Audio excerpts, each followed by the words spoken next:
My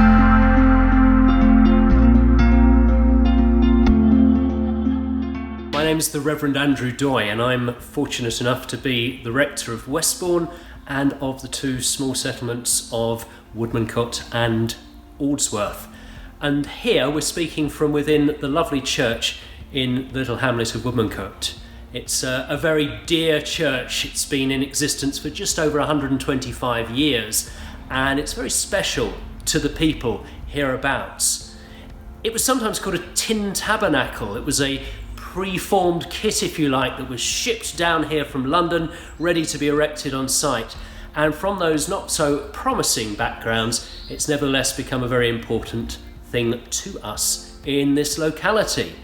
But time has wreaked its nasty habitual revenge upon this church, and it's been in rather poor shape for the last few years. And so it was that in 2017 we decided that we should do some work to improve it, to restore it as far as possible to its original condition.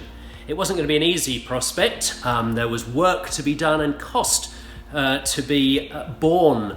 But with a little bit of consultation with the local community, we decided that we would do that, and we would go out to potential supporters to see how they would help us in our aspirations. And we've done a very lovely job of it, with the help of a lot of people who've raised the money and who've done the work itself.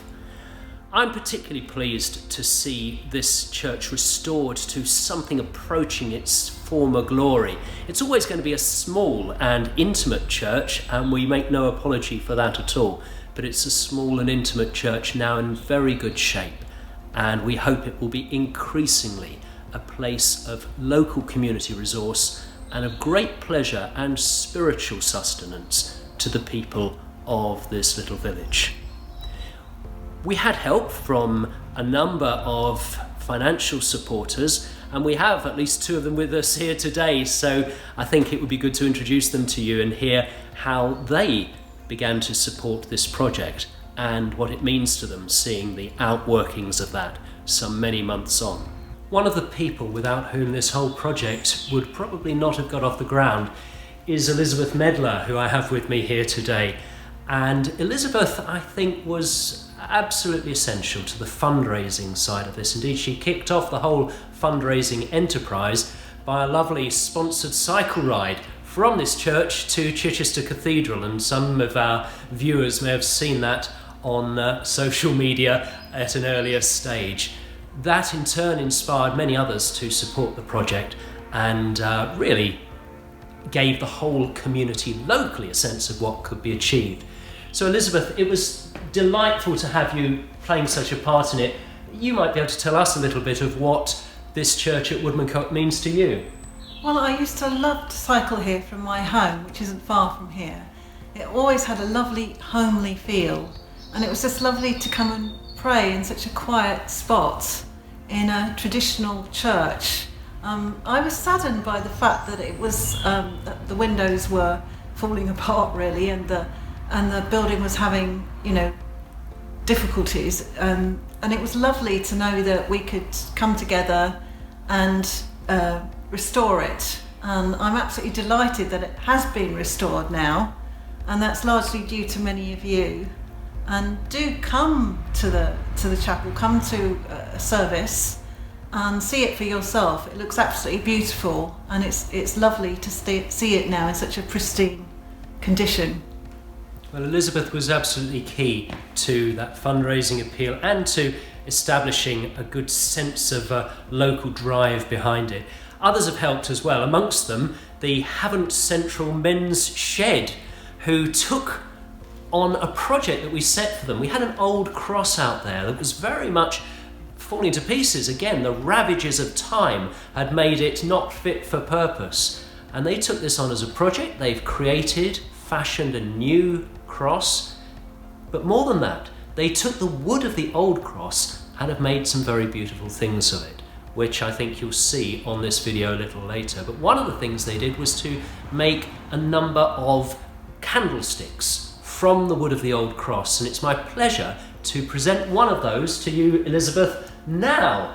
Here it is, and it's a lovely thing. It's got on the bottom the sort of wasted wood of the old cross, but then it's been fashioned, turned beautifully to create something new. So the old taking shape into the new. And on the bottom of it, there's a little label that says this is made from wood from the old cross, fashioned by the workers of the Hampshire men's shed. So if I can give that to you, with great thanks for all you've contributed to our project. I will cherish it. Thank you, Andrew. Here we are now outside the church on this lovely spring day. And just as I've introduced you to Elizabeth, it's my opportunity now to introduce you to Raymond, who's also been a supporter of this project. Perhaps it was Elizabeth who really ought to do the introductions, since it was through Elizabeth, Raymond, that you came to know about Woodmancote.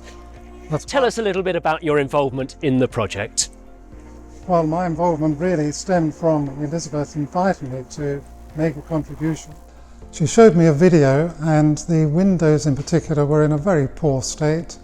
Also, the building clearly needed repainting and a lot of work needed to be done inside. I've come here today on this beautiful spring day at Elizabeth's request and invitation, and I find really this church now to be beautifully refurbished. The work that has been done is clearly of a very high standard.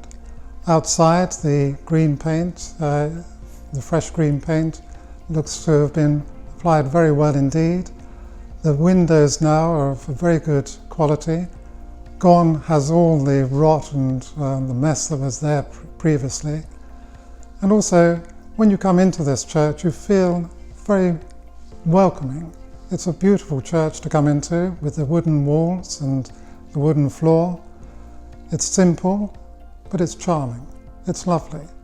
It's a beautiful place in which to praise God and to glorify in the name of the Creator. I feel that the work that has been done reflects all of those qualities beautifully to allow the praise of the praise and the worship of God to take place in this lovely, charming place. So here I am, standing behind the altar in this lovely church, and this is where I'm to be found usually at 11:15 on the second and the fourth Sundays of every month. And a small group gather in worship, the group that we'd like to see grow larger. I'm conscious I'm only the latest and short-lived of those who have had responsibility for this church down the decades. But for this church to thrive going into the future, we want to see our congregation grow. We want to see it be a place of credible faith for the local community. And so we encourage anybody hearing these words to give us a try, second and fourth Sundays, 11:15. But it's not just for worship that we want this place to be a local resource, but for community events as well. And so again, we encourage people to think imaginatively as to how to use this building for the furtherance of community spirit and for things that can be well served by this venue. Please ensure that Woodmancote Church has not just a glorious past, but an exciting and vibrant future. It's over to you.